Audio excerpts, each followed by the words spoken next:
How many of you clap? How many of you know what ChatGPT is? There are things, and everyone in the audience should know this, there are things coming down the pipeline on the artificial intelligence front that are just going to make your hair stand on end within the next year, because there is so much transformation going on in that domain, and that's been the case particularly for the last 6 months, that it's almost unimaginable.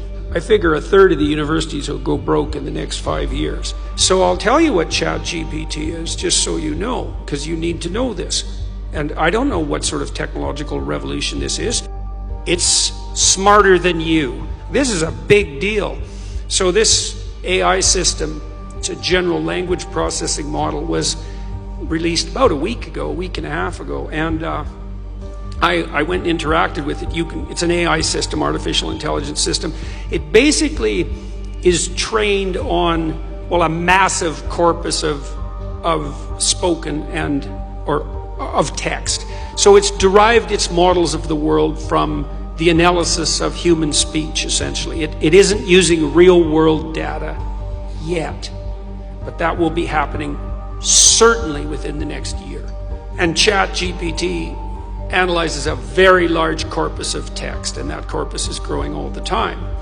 Now, it's already sophisticated enough. I went on to it last week and I said, okay, some of you know I've written these books, 12 Rules for Life, and then Beyond Order, 12 more rules, because, you can't have enough rules.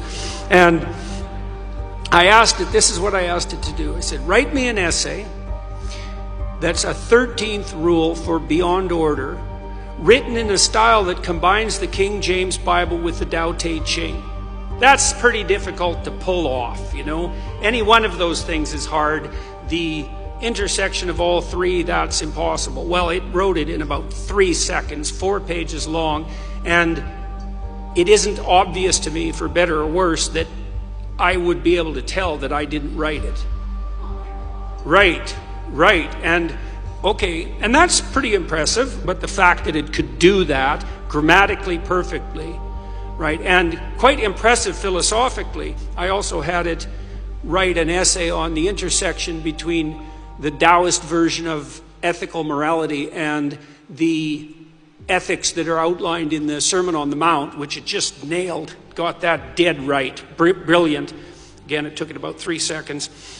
There was a computer engineer who purported to work for Tesla. He asked ChatGPT, he said, look, I work for Elon Musk, but I haven't been doing much for the last week, so I need you to write me 10 bullet points about what I probably would have done as a engineer at Twitter. What 10 things did I do last week that were productive and valuable? And if you don't mind, write me the accompanying computer code that goes with each project. And it did that too, 3 seconds, and the computer code works. Right, and so that's already there. So then a university professor did this. He thought, that's interesting. Any student will be able to write any essay on any topic with ChatGPT. And someone gave it an SAT, by the way, and it scored about as well as the average student in a well-functioning public university. So that's how smart it is. So that's basically an IQ test. He said, write me an essay, gave it a topic, wrote the essay. He said, now grade it. He said, if we can automate the students, we should be able to automate the professors too. And so it provided a complete, comprehensive analysis of its own essay with grade. It wrote someone else asked it, write the screenplay and describe the characters for the next $900 million Hollywood blockbuster. It's like, bang, plot, characterizations. Then someone else took the descriptions of the actors and said, generate photorealistic computer images for each actor. And all the AI systems could do that. So I'm going to tell you what's going to happen next. This is going to happen this year. So get ready. Okay, so now we have an AI model that can extract a model of the world from the entire corpus of language.